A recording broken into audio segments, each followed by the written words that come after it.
Bonjour à tous, alors aujourd'hui c'était assez incroyable, on a eu cette grosse baisse dès le début et on est remonté, chose que je ne m'attendais pas du tout à ça, mais bon, c'est la vie. On avait fait moins 3% et on est remonté à plus 1% aujourd'hui, donc c'est vraiment incroyable. Je suis toujours baissier parce que voilà, on est en train de faire ces pullbacks là. On a eu un moment où le prix est monté très haut, ça faisait peur, mais voilà. Pour l'instant, je cherche toujours une grosse baisse. En fait, ça a beaucoup monté parce que les marchés ont beaucoup monté. En fait, toute l'Amérique a explosé. Donc voilà, toujours baissier. Avant, j'avais un graphique comme ça.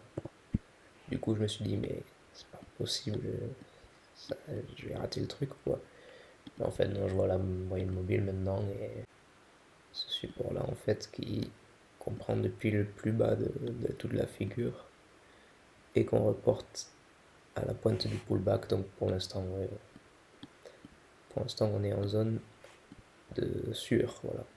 Malheureusement, aujourd'hui, ça a monté, mais je pense qu'on va continuer à descendre. Donc, quelque chose d'assez énervant, c'est que quand on se met en USD normal, là, oui, on a réintégré la figure, ce qui est très mauvais signe pour la baisse. Ça, c'est bizarre. Et quand on passe en Binance USD, qui est censé être le même, et là, on voit qu'on est pile sur le niveau, en fait. Donc ça, c'est assez énervant.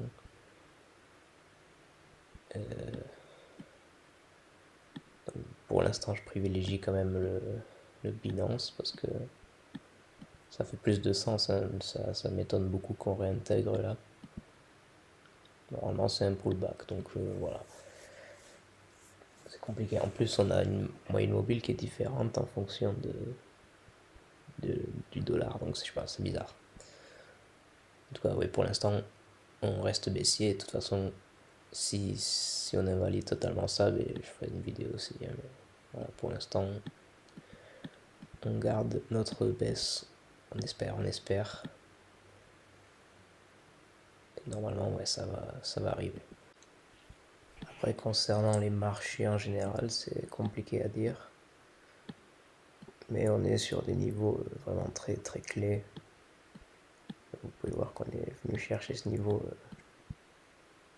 en 2022, en janvier 2022, et là, on retourne vers les plus hauts. Pour moi, c'est une hausse beaucoup trop rapide. J'ai vu aux infos aujourd'hui qu'ils disaient les marchés boursiers explosent. Oui, en effet, mais quand ça passe aux infos, c'est que c'est toujours le pire moment pour s'y mettre, quoi. Donc, pour moi, il y aura une baisse. Elle n'est pas très claire sur le SP500, même si on est quand même sur des niveaux assez importants, même si ça peut monter un peu plus, vous voyez. Autant sur le SP500, on ne sait pas trop. Mais regardez sur le Nasdaq, on est vraiment, encore une fois, au plus haut historique, hein. Donc, c'est un niveau dans lequel il faut prendre ses bénéfices, il faut faire attention en tout cas.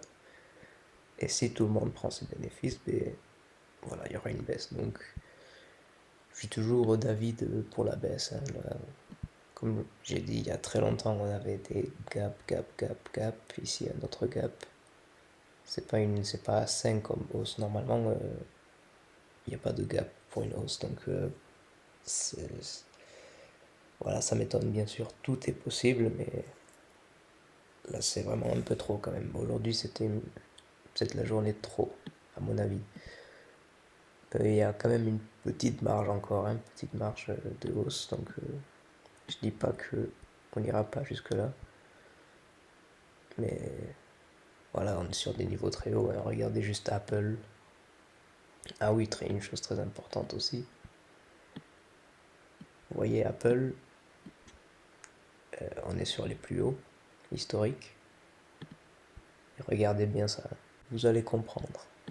On a une divergence de RSI monstrueuse en weekly, mais monstrueuse, hein. Donc divergence de RSI, ça veut dire que ça monte ou c'est stable. Regardez ce que le RSI fait, c'est pas sain du tout ça. Hein. Ça c'est une grosse baisse normalement. Donc divergence beaucoup trop forte hein, sur Apple, ça c'est pas possible. Je crois que le Nasdaq avait la même d'ailleurs. Vous n'êtes pas d'accord avec moi? Regardez maintenant le Nasdaq. Sommet, là plus haut, et le RSI c'est plus bas. C'est juste pas possible, c'est pas sain du tout comme hausse. Je le répète, ça fait très longtemps que je suis baissier, malheureusement. Donc j'ai eu tort en temporalité, mais ce n'est pas une hausse saine pour moi. Donc on est censé retourner à des niveaux beaucoup plus bas. On peut faire après le Composite Index. Regardez, c'est la même chose, c'est la même histoire. Là ça monte, là ça baisse. On perd énormément de puissance.